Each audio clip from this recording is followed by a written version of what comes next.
kush është George Washingtoni dhe pse i quajnë babain e kombit amerikan?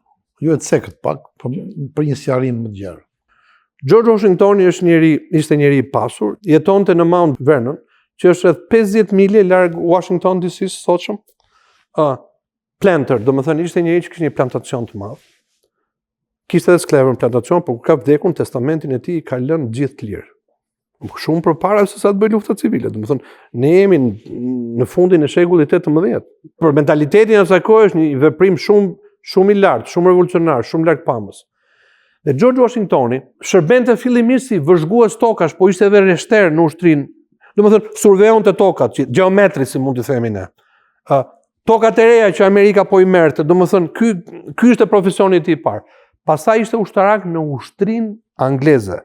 Dhe në kohën e asaj luftës që ne përmendëm, kohën e luftës që quhet në Evropë lufta 7 vjeçare, por këtu quhet lufta francezo-indiane, nga 1756 a 1763, ai ishte një nga elementet kryesore të ushtrisë britanike që ishte këtu. Luftonte për Britanikë kundër Francës. Britania në atë kohë ishte në aleancë me fise indiane që ishin këtu. Kush e ka pa filmin I fundi I Mohikanëve e kupton me fjalë. Që atëri ai fitoi reputacionin që ishte njeri jashtëzakonisht I drejtë dhe I vërtet. Më thonë ishte thoshte gjërat ashtu si ishte. Thuhet, ai ka thënë që unë nuk do them kurrë një gënjeshtër. Dhe kishte këtë lloj karakteri. Gëzonte reputacion të jashtëzakonshëm të gjithë kolonistët. Dhe kur ai vendosi që të bëhej kryetari I ushtrisë kontinentale, që quhen atë kohë, ishte një fitore jashtëzakonisht e madhe për gjithë ta, sepse njerëzit kishin besim të jashtëzakonshëm ke ai. E dinin që ky ishte njeri me karakter. E dinin dhe ky është modeli se si duhet të jetë një udhëheqës politik. E para duhet të thotë vërtetën. E dyta duhet të ketë karakter, nuk duhet gënjej. E treta duhet kujdeset për njerëzit të cilët ai ka për cilët ai është zgjedhur që t'i bëj. Tani, pse quhet babai kushtetutë? Pse quhet babai kombit?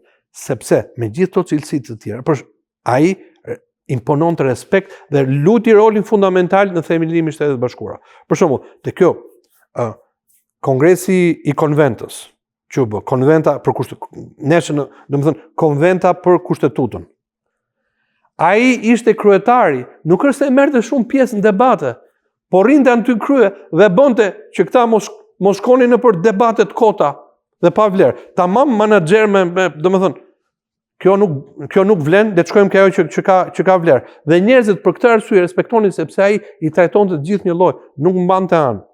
Washingtoni përpara se kur dhatë fjalimin ka dhënë 2 fjalime, fjalimi farewell, fjalimi lam të mirës. Tha që ky komb është komb I veçantë dhe mbi tjera tha që ruajuni ndarjes partijake. Që atëherë e parashikoi. Ruajuni ndarjes partijake sepse ajo në çfarë kuptimi?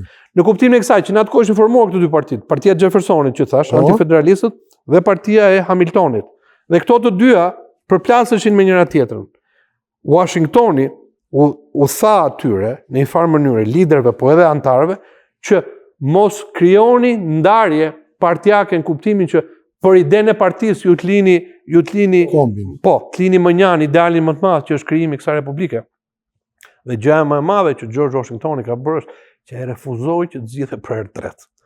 Edhe për herë të dytë nuk donte që të zgjidhej me shumë lutje e me shumë shtyrje, sepse ai donte që të linte legacy, donte që të linte atë idenë që askush këtu nuk mund të jenë mbret. Edhe vetë fjala, për shembull fjala Mr. President. Në fillim si do ta thresim me këtë njerëz që është lideri I kombit tonë. Në fillim u tha ekselenca e lartë dhe jashtëzakonshme, hirësia juaj, gjithë u hodhën ideja. Jo, ai tha unë duhet është thjesht Mr. President, zoti president. Konsiderohet edhe presidenti sikur ishte një prej popullit. Tani kjo I jep një vizion të jashtëzakonshëm gjithë atyre që vinë bazë, se e kuptojnë që ky është njeriu tek I cili do mbështeten, tek ajo që ky njeri ka bërë. Ashtu si kundër do ecim gjurmët e tij, si më thon. Do të thënë, në një farë mënyrë ai quhet babai kombit sepse ai vendosi shinat, vendosi trasen ku duhet të ecë kjo Republikë e re dhe si duheshin konsideruar institucionet dhe veçanërisht institucioni I presidentit. Kështu që është një emër më së I merituar është njeriu ndoshta që ka vlerën më të madhe në krijimin e kësaj republike, jo pse ishte gjeni nga ana mendore, po se ishte njeri me zemër të madhe, i fort atje ku duhej, por edhe që dinte që këto ndarjet ti menaxhonte dhe ti largonte. Nga ishte me origjinë? Ishte nga Virginia. Gjitha pothuajse janë nga të largët në Evropë. E di se kam dëgjuar që është një ide që ishte me origjinë, nëse aty ishte origjinë shqiptare, nuk ka të bëjë fare. Mos shkojmë në teori e konspiracioni, nuk është e vërtet fare. Për nënën. Po nuk është, nëna është nga Korça, nuk është nga Korça gani. Jo, nga Kosova. Jo, nuk është e vërtet fare, ajo është teori konspirative, unë kam studuar me detaje. Është njeri i cili është një artikull që ekziston në internet për këtë punë, okay, e ka shkruar dikush, nuk ka asnjë bazë. E jam aty se skoceze. Okay? Dakor. Kështu që kur të jemi edhe si kom, të ke parasysh. Edhe interesimin për pozitivitet. Jo, po diskutohet fare se kanë thënë edhe Ziko është nga, domethënë, ne nuk kemi pse përpiqemi që të gjejmë njerëz të tjerë dhe t'i bëjmë tanët. Okay? Ne duhet që të kemi atë, kemi mjaft vlera kështu siç kemi. Mama e Washingtonit nuk do japim më shumë vlerë, ashtu sikur edhe futbollisti brazilian s'ka për nga bërë kampion bote. Jo, po mos e merr kështu se duke qenë që ju një historian, fjala joje është me peshë e besueshme. E kuptoj. Jo, e kuptoj pyetjen. Nuk po ja drejtoj publikut, si më thon. Po kuptoj. Në një farë mënyre mos shkojmë te teoritë konspirative, po të jemi atje ku duhet, edhe gjërat që kemi si duhet. Nuk ka lidhje fare mamaja e Washingtonit nga Kosova. Pse mbas pavarësisht u desh të krijoshë kushtetuta dhe si mori rëndësinë e saj ajo? Për një kohë gjatë, sepse këtu ishte gjithmonë problemi. Ky kom që kishte fituar lirinë tani, ishte problemi si do t'i aplikonte këto liri. Në fund fare vjen momenti që këto liri do aplikohen në institucione shtetformuese. Sepse nuk mund vazhdoshu, përndryshe do ketë anarki për një kohë gjatë. Atëherë, për shkakun se ideja ishte që sistemi britanik konsiderohej si mbytës, kontrollues, si kur i kishte vënë këto kolonit nën dhunën e vet, si mund të themi nën sundimin e vet, atëherë duhet krijuar një sistem tjetër i cili ishte i kundërt me atë. Kështu që në fillim u krijua një kushtetutë fillestare, kjo quhet artikujt e konfederatës. Domethënë sistemi këtu ishte sistem konfederativ. Çfarë është sistemi konfederativ? Është që pak a shumë është një si konfederat, ku të gjitha shtetet pjesëmarrëse, këto kolonit u bën shtete tani, marrin vendime si të duan, mund të kenë monedhën e tyre, mund të bëjnë çfarë të duan, pa e pyetur pak ose as pak qeverinë federale. Kështu që kjo ishte, ose qeverinë që është në krye, nuk ishte as pushtet ekzekutiv. I vetmi institucion që ishte në atë kohë ishte Kongresi. Domethënë që vinte edhe nga ajo që tham Kongresi Kontinental, që u bë 2 herë në Filadelfia dhe pastaj u bë Konventa e Kushtetutës pranë Filadelfia. Tani, kjo ishte nga viti 1781 deri në vitin 1799, por në asnjë mënyrë nuk funksiononte sepse Virginia bënte çfarë donte, Carolina bënin çfarë donin, Massachusetts bënin çfarë donin, nuk ishte unitet gjëja, nuk funksiononte.